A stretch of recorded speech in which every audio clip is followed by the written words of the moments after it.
Hey guys, Rax Thakkar, stay-at-home dad here. Hope everyone's well.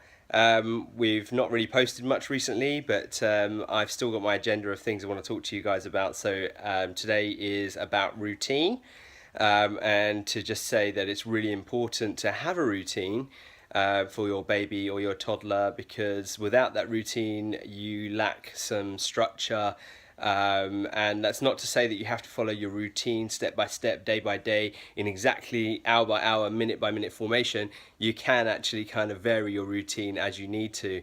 I think people can get really hung up on routine. I'm one of those people that get really hung up on timings and routines and making sure it's having to be done at the right time and exactly by the minute, and this has to be done then, but it's not necessarily true, and I found that out myself. So this really goes out to all those people that kind of struggle with routines but need to routine because it will help them with their structures. So just to quickly talk to you about Sienna's routine. Sienna has, and you can see Sienna's just there you go, having some milk over there, peacefully chilling on our bed.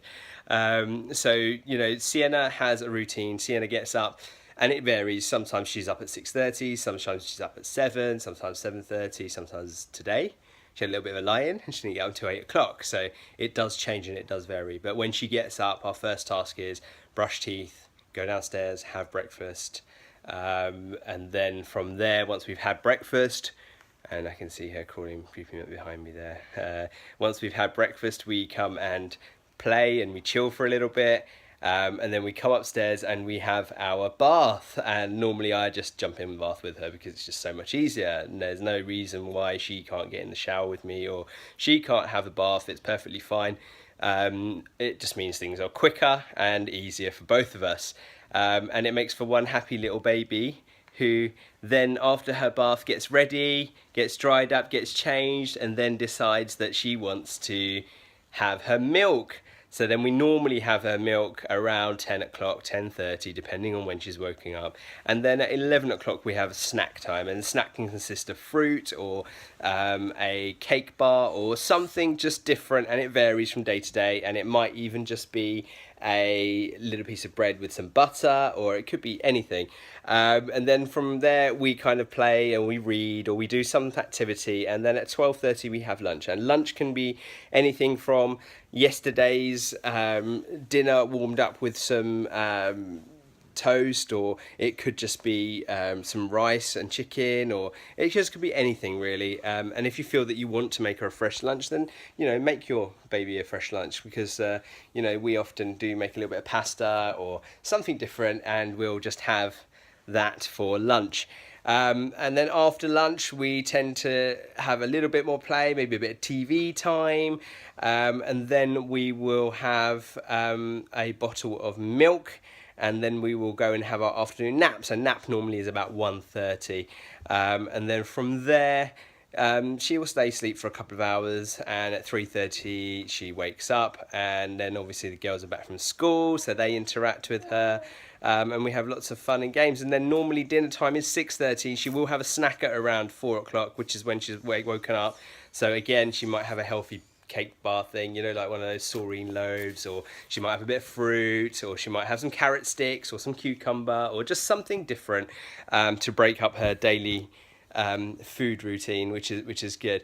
And then bedtime isn't, she normally has dinner around 6:30, and then bedtime's kind of normally after that, so she will have another bottle at about 6:37 after dinner, and then she goes to sleep for the night. Now, you know, it doesn't always work this way. There are times when it goes completely wrong. It's normal. Don't stress. If you're a stay-at-home dad and you're freaking out about the fact that your baby's not doing what you want it to do, don't stress. I stressed that at the beginning. It's not worth it. The routine will fall into place and you'll end up with a happy baby. So just kind of live a little and let her do what she wants to do. And in between that, yeah, I do manage to fit in a little bit of exercise. So this morning we've done 50 push-ups. And then when she's asleep having a nap, I'll get to do some things. So for example, I've got to go and get some tyres changed or something like that. Then maybe I'll just pump her in a car seat and take her with me, or you know, she'll be at home asleep and I'll be like working on the bathroom or something, or there'll be something to be done. Obviously I've got a monitor with me all this time, so I'm keeping an eye on her and she's not away from me. She's always with me, so that's good. Obviously important not to leave your child on their own. It wouldn't be a good idea. But the routine is important, and it's played a major part in our life because it gives me structure, and it means that I can get done the things that I need to do. So that's pretty much routine, and we try to stick to this on a daily basis.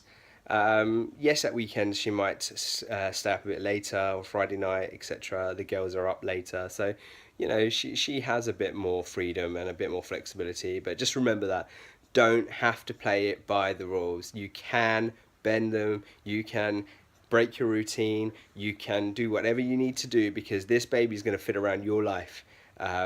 Your life doesn't necessarily have to change, but just having that bit of structure helps. And I think she might be doing something. All right, well, we'll let her do that in peace.